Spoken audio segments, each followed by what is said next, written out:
Twice each year, 2 fois par an, on dirait que ce magnifique centre de conférence nous dit de sa voix persuasive: « Venez tous, fils de Dieu, dotés de la prêtrise. » Un esprit caractéristique imprègne la réunion générale de prêtrise de l'Église.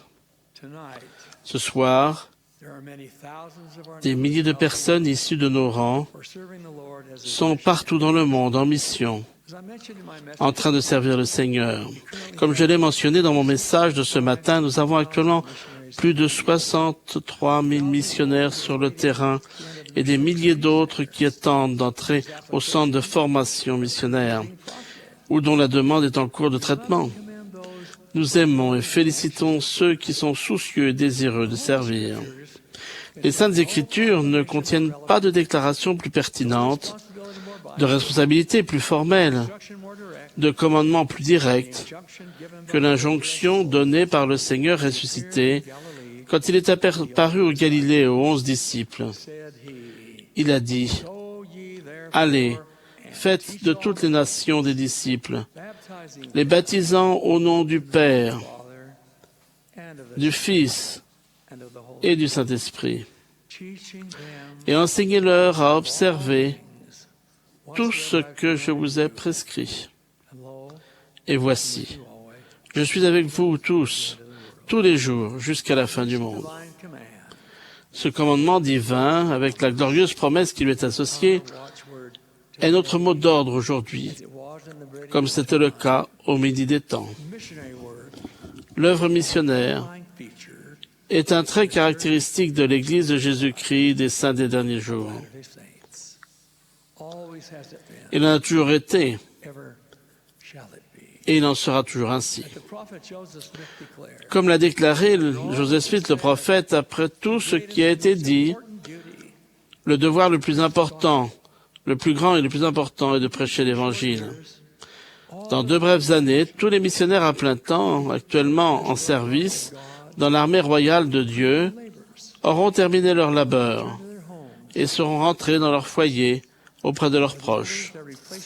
Ceux qui remplaceront les anciens se trouvent ce soir dans les rangs de la prêtrise d'Aaron de l'Église. Jeunes gens, êtes-vous prêts à répondre? Êtes-vous disposés à œuvrer? Êtes-vous prêts à servir? Il est vrai que l'œuvre missionnaire nécessite que l'on procède à une adaptation radicale de son mode de vie. Elle impose de longues heures de travail, un grand dévouement, un sacrifice désintéressé et des prières ferventes. Le résultat du service missionnaire dévoué est des dividendes de joie éternelle qui se prolongent pendant toute la condition mortelle et dans l'éternité.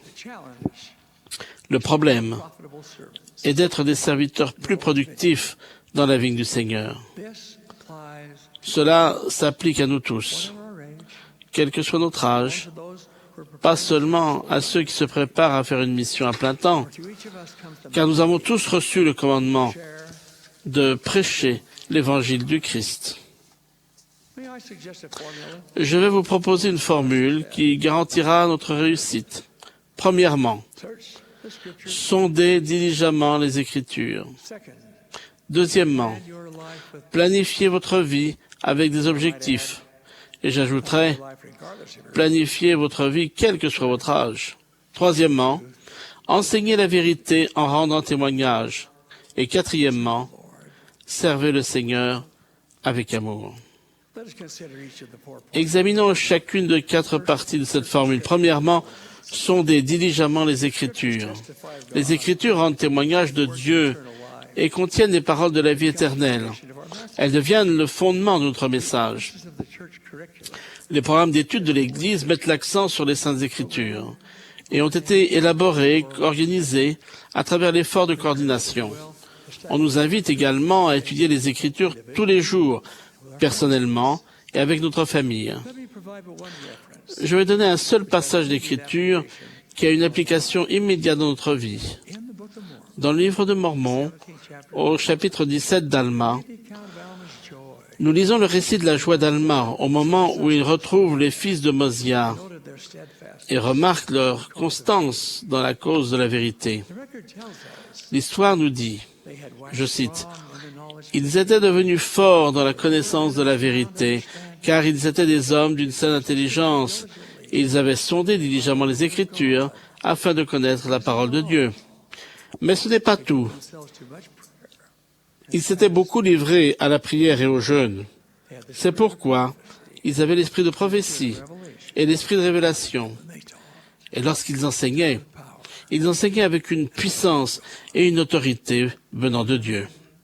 Frères, sondez diligemment les Écritures.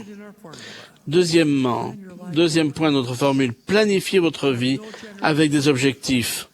Aucune génération de jeunes n'a sans doute eu à faire des choix d'une aussi grande portée que la génération d'aujourd'hui. Il faut prendre des dispositions pour les études, la mission et le mariage. Pour certains, le service militaire en fait partie. La préparation à la mission commence tôt. En plus d'une préparation spirituelle, un parent sage donnera les moyens à son jeune fils de commencer à épargner pour sa mission.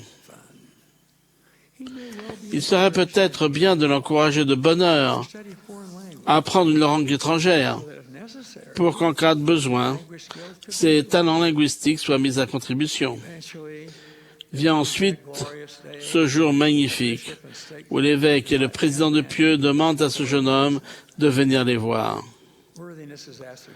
Il s'assure de sa dignité et remplit sa recommandation pour la mission.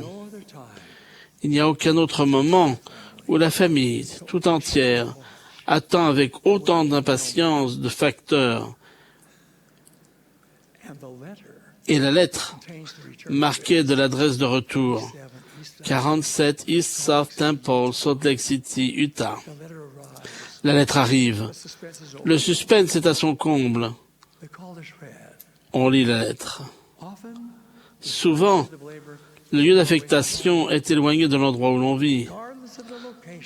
Cependant, quel que soit le lieu, la réponse du missionnaire prêt et obéissant est le même.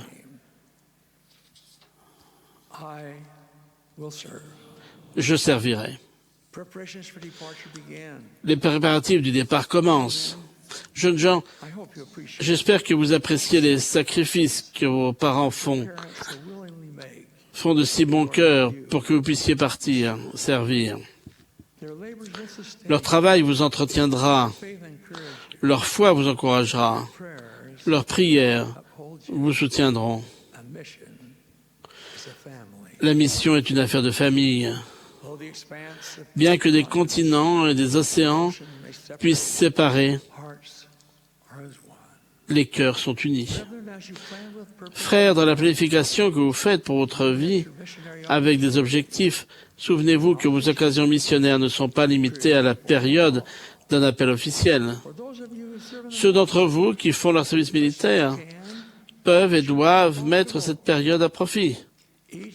Chaque année, nos jeunes hommes en uniforme amènent de nombreuses âmes dans le royaume de Dieu en honorant leur prêtrise, en respectant les commandements de Dieu et en enseignant la parole divine du Seigneur aux autres.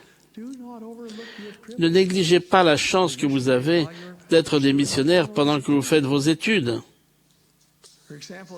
Votre exemple en tant que saint des derniers jours sera regardé, jaugé et souvent suivi. Frères, quel que soit votre âge, quelle que soit votre situation, je vous exhorte à planifier votre vie avec des objectifs. Et voici le troisième point de notre formule. Enseignez la vérité en rendant témoignage. Obéissez à l'exhortation de l'apôtre Pierre. Soyez toujours prêts à vous défendre avec douceur et respect devant quiconque vous demande raison de l'espérance qui est en vous. Élevez votre voix et rendez témoignage de la véritable nature de la divinité. Déclarez votre témoignage du livre de Mormon. Annoncez les glorieuses et magnifiques vérités contenues dans le plan du salut. Quand j'étais président de mission au Canada, voilà plus de 50 ans, un jeune missionnaire qui venait d'un petit village s'est émerveillé en voyant que Toronto était si grand. Physiquement, le missionnaire était petit, mais par son témoignage, il était grand. Peu de temps après son arrivée, son collègue et lui ont sonné à la porte d'Elmer Pollard à Oshawa, dans l'Ontario. Apitoyé par les jeunes hommes qui, un jour de blizzard aveuglant, allaient de maison en maison, M. Pollard a invité les missionnaires à entrer. Ils lui ont présenté leur message.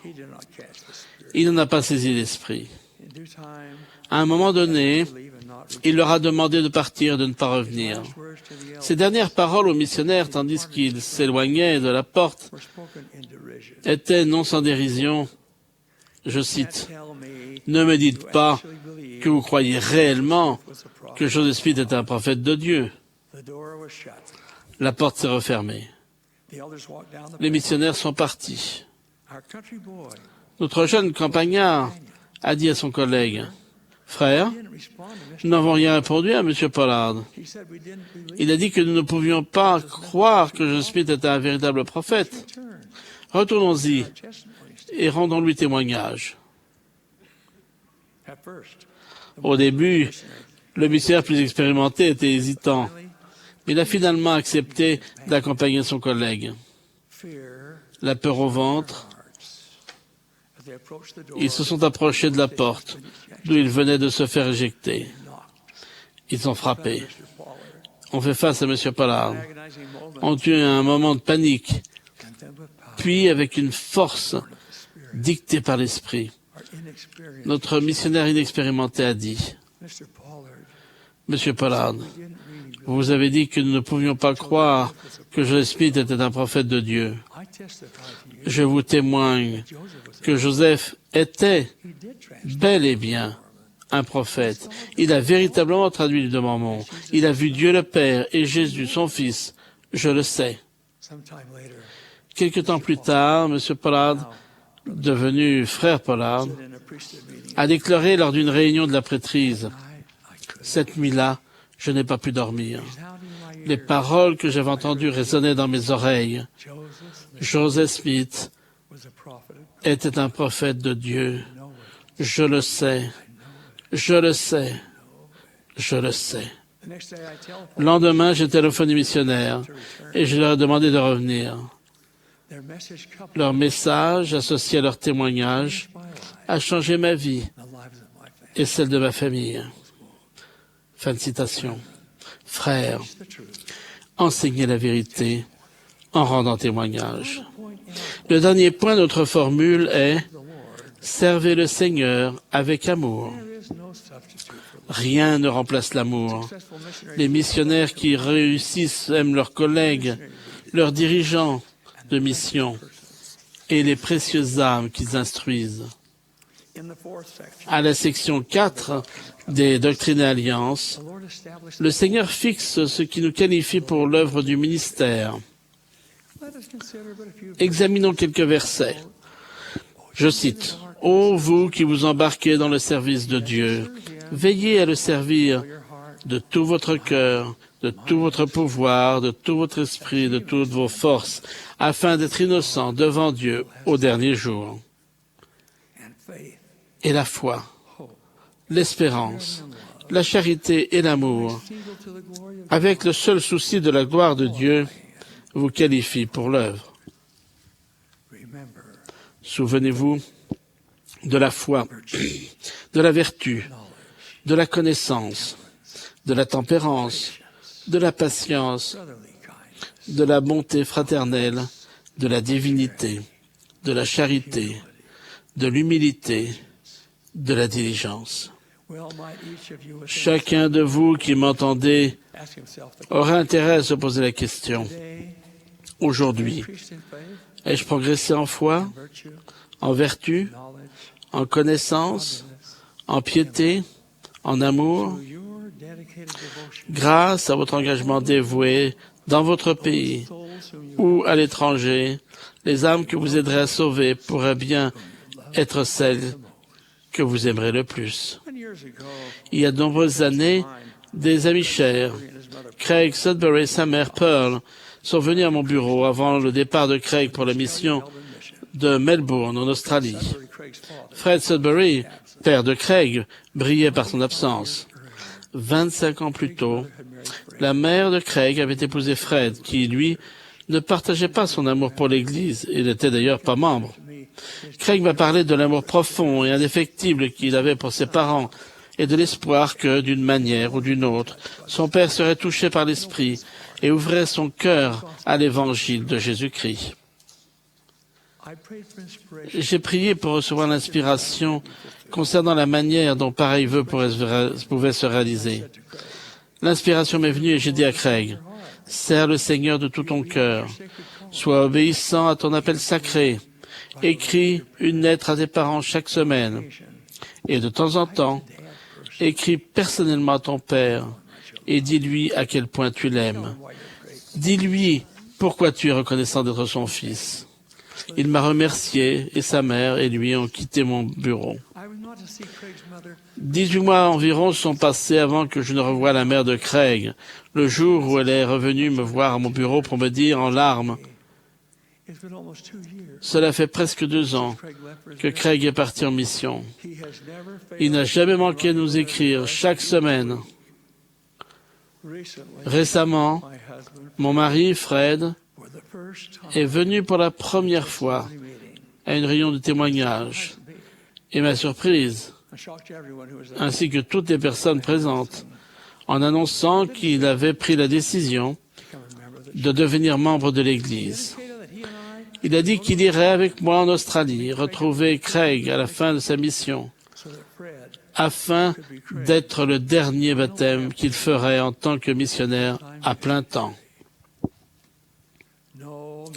Aucun missionnaire n'était plus fier que Craig Sudbury quand, dans la lointaine Australie, il a accompagné son père dans l'eau à la hauteur de la ceinture, a levé le bras droit, angle droit, et a répété ces paroles sacrées. Frédéric Charles Sudbury, ayant reçu l'autorité de Jésus-Christ, je te baptise au nom du Père et du Fils et du Saint-Esprit. L'amour avait vaincu. Servez le Seigneur avec amour. Frères, puisse chacun de nous sonder diligemment les Écritures, planifier sa vie avec des objectifs, enseigner la vérité en rendant témoignage et servir le Seigneur avec amour. Le parfait berger des âmes, le missionnaire qui a racheté l'humanité, nous a donné son assurance divine. Je cite, « Si vous travaillez toute votre vie à appeler ce peuple au repentir et que vous m'amenez ne fût-ce qu'une seule âme, comme votre joie sera grande avec elle dans le royaume de mon Père. Or, si votre joie est grande avec cette seule âme que vous m'aurez amenée dans le royaume de mon Père, comme elle sera grande si vous m'en amenez beaucoup. » Fin de citation. De celui qui a prononcé ces paroles, je rends ce témoignage. Il est le Fils de Dieu, notre Rédempteur et notre Sauveur. Je prie pour que nous répondions toujours à sa douce invitation. Suivez-moi. En son nom sacré, le nom de Jésus-Christ, le Seigneur. Amen.